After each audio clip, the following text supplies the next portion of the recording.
Well, today we are with Dwayne Dove, you know, Mr. Cocoa, having this first single plantation cocoa.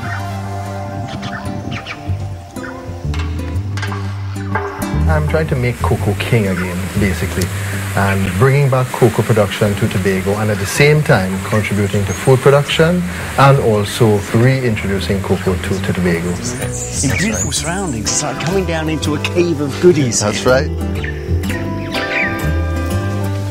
Now this I recognise. The cocoa pod. Wonderful. These are pods from our first harvest that we picked about 3 days ago. Yeah. And we just got the fermentation going. So these are the shells, the husks. And is it just all one variety? Well, no, we actually have, well, it's basically when you talk about cocoa, you talk about 3 different varieties that you use to make chocolates. We grow one of those 3 varieties here, which is the fine flavor variety, which is only used for really top artisan chocolates. Yeah. But it has a lot of raisiny character and plums and some slight tobacco notes. Nice little fruit note. Yeah, very fruity. And that is also typical for Trinidad, the fruit. Okay. Well, I say this looks quite stunning here. Absolutely stunning. So in this area here, we use the banana as shade for the cocoa, and we also use cassava as shade. So a little further up, we have actually about 5 to 6 acres in cassava. The cassava we also use to make bread in our dirt oven. Homemade cassava bread. Homemade cassava bread. That sounds great. Christiana is actually making some in dirt oven right now. Well, I'm on my way to try some of that, so I'll catch up with you guys. I don't blame you. All right then. Okay. So while he's enjoying himself there, Hassan's going to have some really tasty slices. Yeah. What about the pod itself? This is the TSH, the Trinidad Special Hybrid 1188. Beautiful. And it's really, really nice. It's burgundy, and then it goes to a sort of a yellow, pinkish color when it's ripe, when it's ready to be harvested. And what kind of size does it actually grow to? Well, it wouldn't get that much larger than this, actually. Slightly fuller. Slightly fuller, and you would get about up to 60 cocoa beans from this 1188 variety. Yeah, that's right. That's right. And then we have the 919, which is further up at the back up here. And this is a little princess. Basically, this pod, it's green in the beginning and then it gets yellow. So how long does this actually take to get it to this stage? It takes about, well, from the flower to the pod, finished pod, it takes about 6 months. This will be probably ready in about a week's time. Yeah. And I noticed something else. You've got some covered here. Is this standard? You always do this when they're ripest? Well, in our area here in Roxborough, we have a problem with parrots, and the parrots attack the ripe pods. So what we need to do is to protect the pods, and we do that by covering them with netting. All right. We also use the hawks, all right, as predators to scare the parrots away. So we're actually thinking about the parrot conservation, basically. Yeah. Dwayne, he grows the cassava and the green bananas because they provide shade for the cocoa plant. From the cassava, he makes flour, which could be made into bread, and he also sells the green bananas, you know, in the local markets and to the restaurants in the local area. So, Christiana, we're going to make this lovely cassava bread. Yeah. Roll it out into the shape. Until you want it to what size you want it. The native Amerindians were the first inhabitants of these islands, you know. Yeah. And basically, the Amerindians, they use these dirt ovens. And then the next stage is in the oven. Is in the oven. And then eating in it. Exactly. Most important. The heat that held, it was even more intense than your normal cooking oven. And from here? You'll put it here for me, please. All right. Okay. Then, you put it inside of here.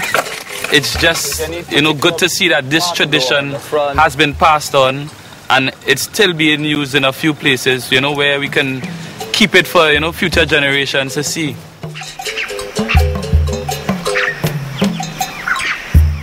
So this is the first stage then of the fermentation, is that right? That's right. This is the very first 600 pods that we are harvesting. 600? That's right, from the estate. This is the very, very first fermentation. This initial harvest. That's right. First 600 pods. Fantastic. So, and we had the fermentation going for a couple of days now, 48 hours, so it's time to turn the beans. Show me. Yes. Oh, look at that. That's right. This is our very first fermentation, the first 48 hours of the first cocoa planted at Tobago Cocoa Estate. So basically we're going to be turning the beans, so what's down at the bottom is what we need to get at the top.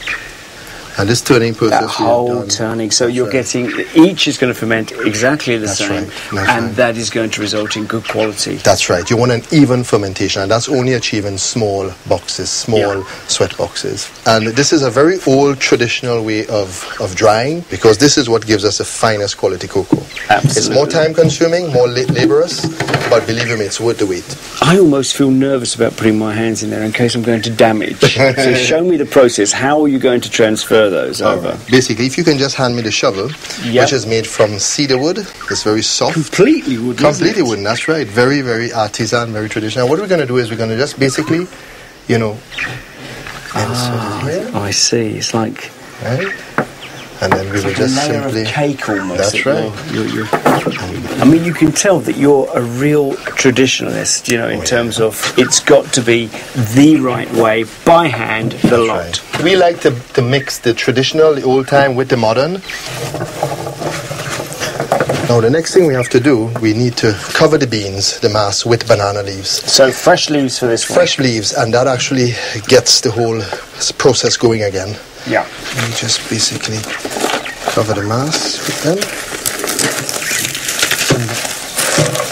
And then we're just ready for the jute cloth. Okay. We will just cover it with. This also helps the process. Cover it, make sure it's completely sealed so that nothing can get in. Here we go. It's thorough. It's absolutely That's right. exact. It might be by hand and it might look very, very basic, but very exact. And this is where you get the finest cocoa in the world, from this very simple rustic method. And I've just watched a little piece of history, haven't I? That's because right. this is the first The harvest. first harvest from Tobago Cocoa Estate. I feel privileged. Yes. Thank you. I got some goodies for you guys. Nice, very nice. Smell it. A unique smell is coming there, you know? Yeah. It's really nice. No question about it. When you consider you're using this plant to protect your chocolate, That's and right. look what you get from it as well. You get bread, man. What else have you got in here? Christina made one of her special. Oh, look at that. Look at that. Banana. Oh, you've got rum in there. That smells Rum. of rum. It smells of rum. Cake. And the banana as well. Fantastic. Is that a bottle of rum you bought as well? Well, she said to me that basically this gives it a nice kick. And this is a rum that's been aged for 8 years. Molasses base, has a lot of vanilla notes. Goodness me, you've been very brave. I got a heavy hand. No, I'm going to join you on that. I'll try just a little bit. What can I say? Yeah. Apart from a huge thank you. Yeah. So here's cheers. Cheers. Cheers. Nice having you guys here, Dave. Thank you very much.